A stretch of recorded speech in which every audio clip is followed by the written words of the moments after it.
Thursday evening. What day is today? I think it's the 25th, April. April 25th. It's about 6:30 Central Time, and just got home. Let's talk finance. Yeah, let's talk finance and how banks steal from you. Um, susie-q's got a bank quite a ways from here. They were just bought out about a year ago by another medium size slash regional bank.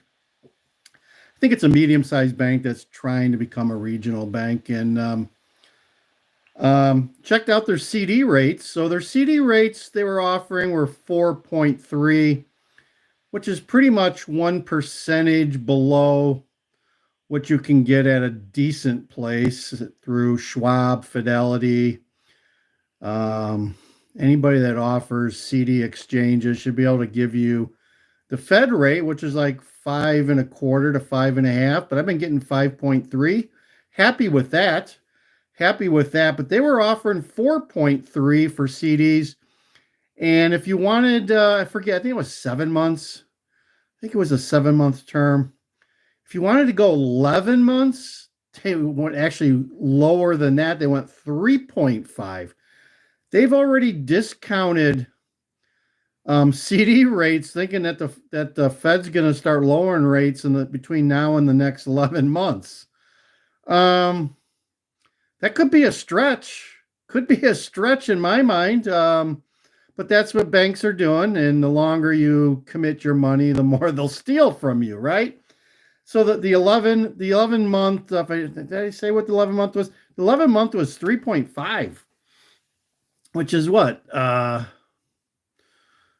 Almost 2 points, 1.8 points below what it should be. So they're taking almost 2 points from you, assuming that the rates are going to stay where they're at. I think there's starting to be some people that are saying that maybe we should raise rates, but yeah, the GDP numbers came out today, if you didn't see, and they weren't good.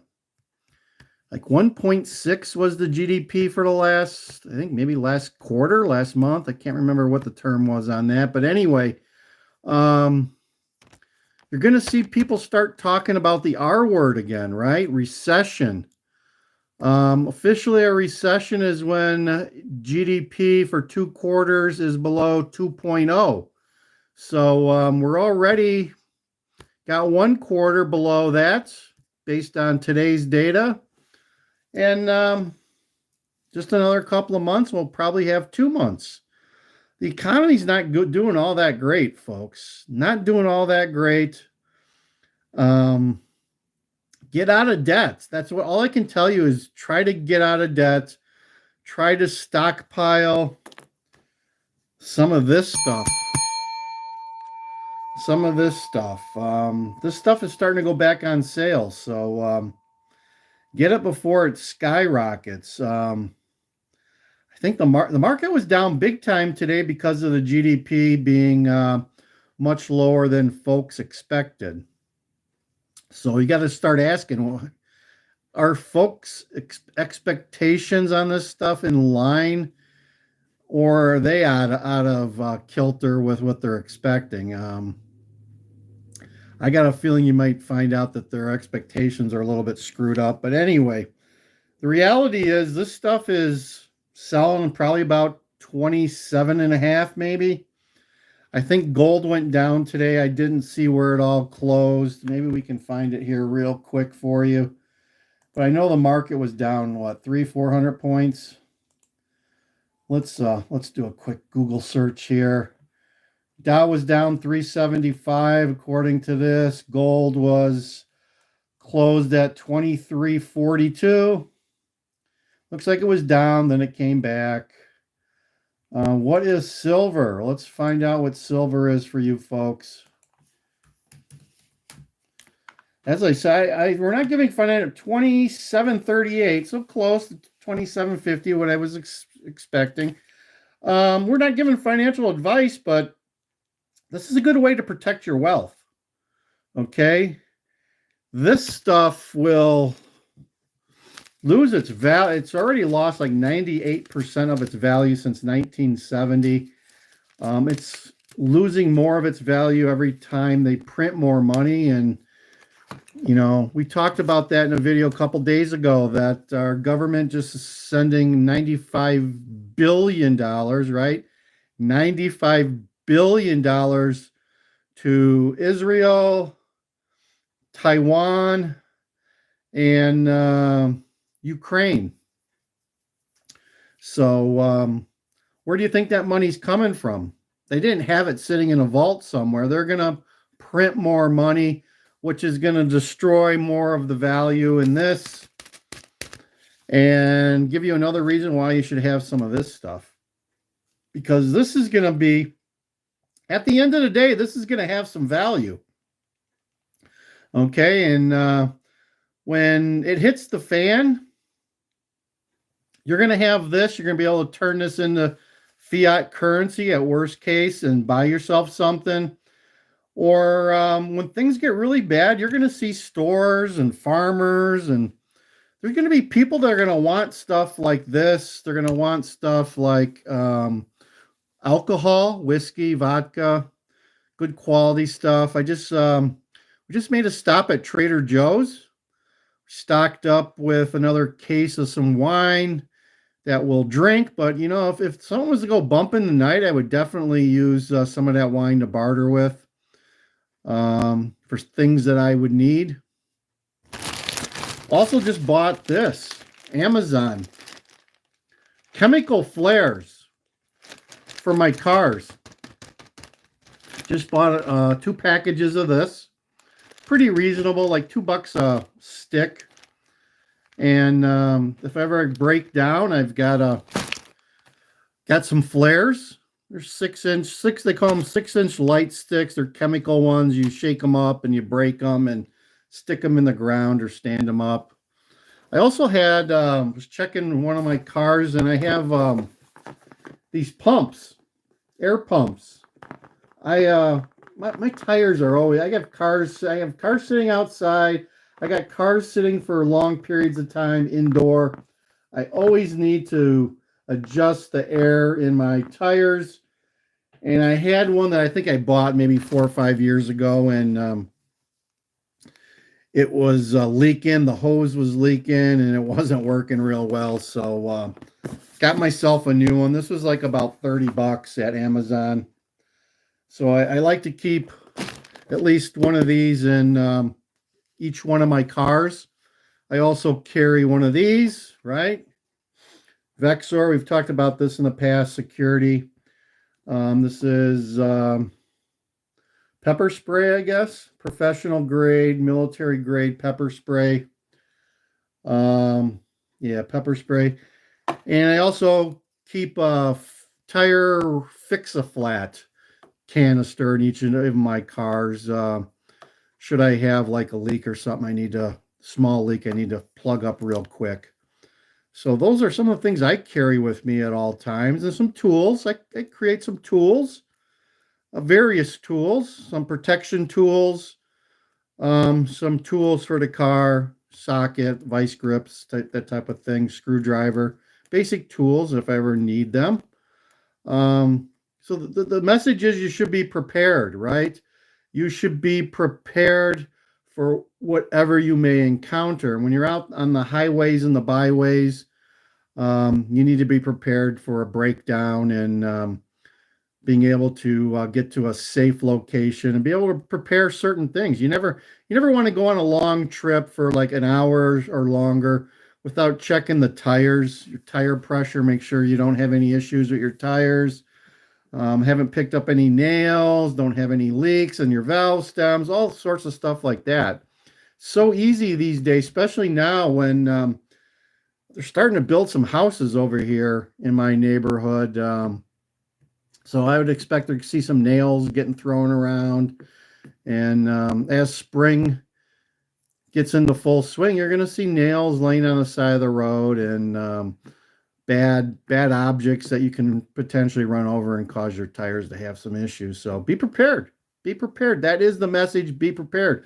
Like, share, subscribe. I didn't mention, I am DJ Wonder Chrissy. This is Migrant Mayhem. This is Land Cruiser Midwest, and we talk about the migrants here in Chicago, how they're moving out into the suburbs, but our governor doesn't want to admit that.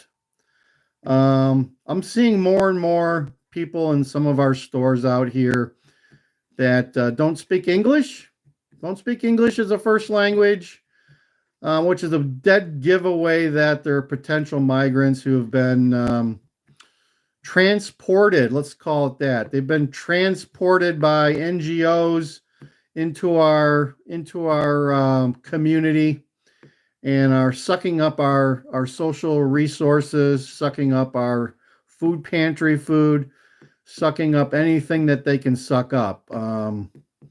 So be careful what's going on in your neighborhood. I mean, they're all across the United States. They've got carte blanche to fly pretty much anywhere they want.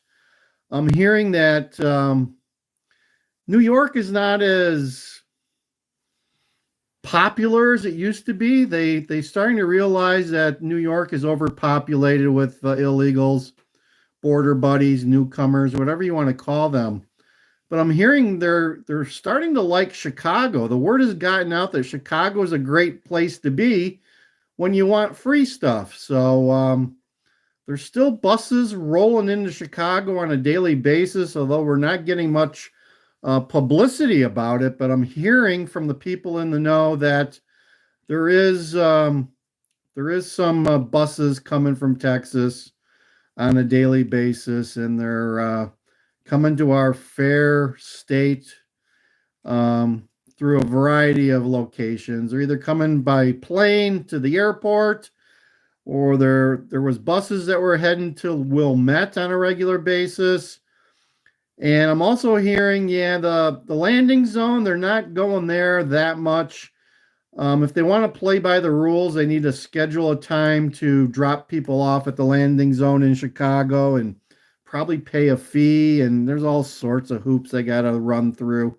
So I think the preferred method of dropping people off in Chicago is they bring them to the suburbs, to one of the cities that doesn't have any ordinances against it.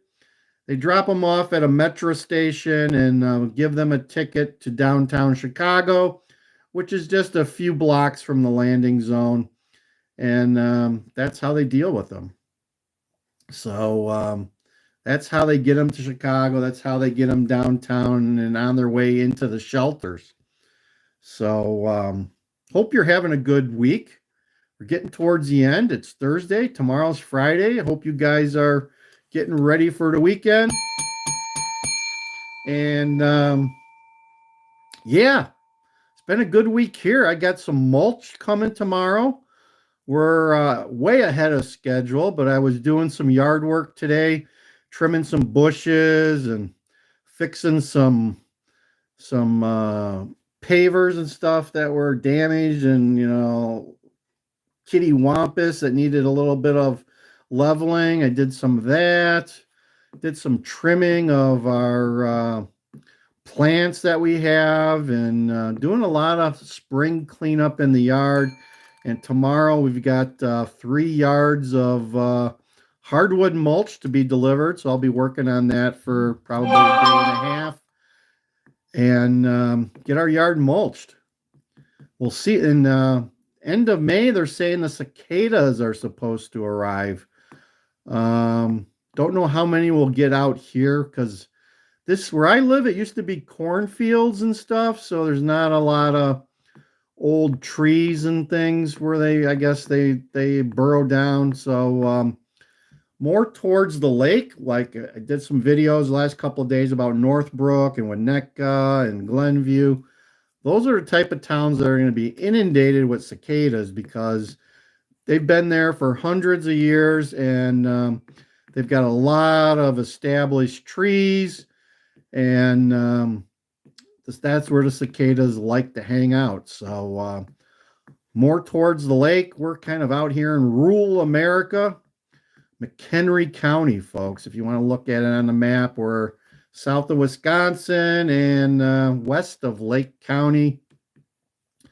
So it's more of a rural farming community. We've got a couple of large cities here, but mostly known for farming and being rural.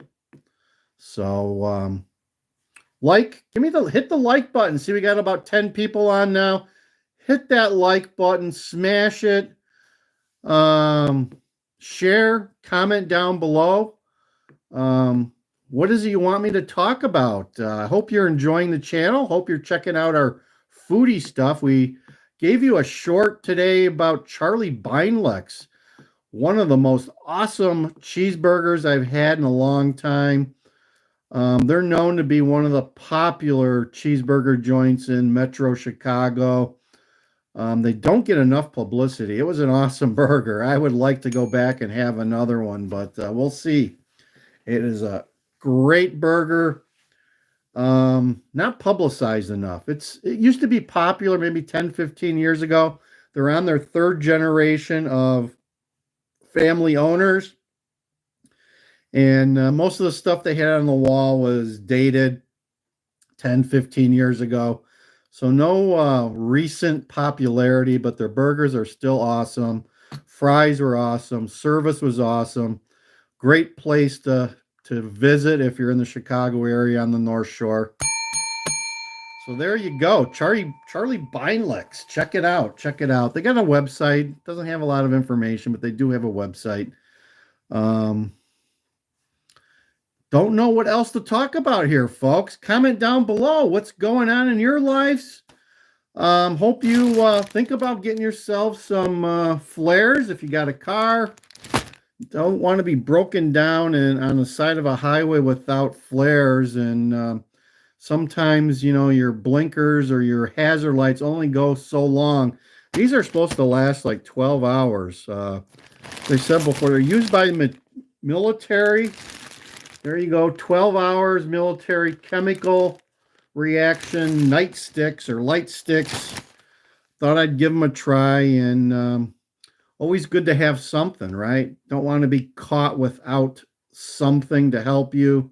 And we talked a little bit about this wonderful air inflator, tire inflator.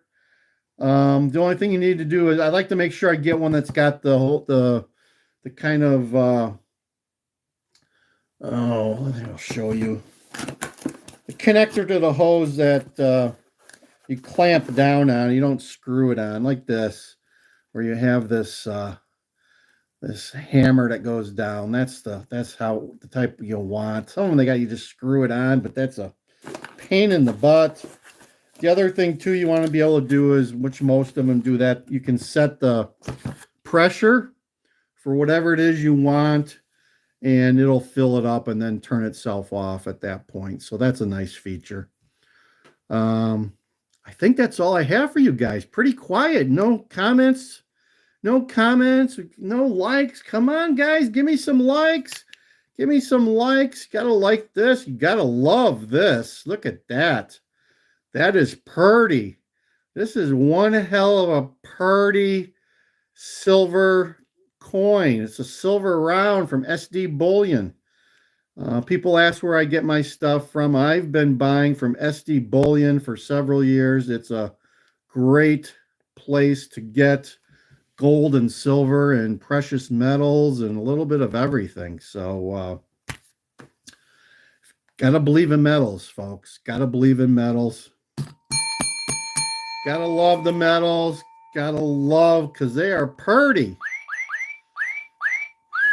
There you go. Shout out to Michael Sellers, my buddy Michael. Hope you're doing well. Hope maybe you're playing somewhere with your band this weekend. Michael does my hair. He cuts my hair. What do you think of that? I just had it done like about a week ago. He works at Great Clips. He's a great guy. Does a great job. Got to appreciate him. Give him a shout out. There you go. All right, I'm done. I am done. DJ Wonder Chrissy for Land Cruiser Midwest here at Migrant Mayhem. We're done for today, folks. Catch you on the rebound. Over and out, DJ Wonder Chrissy.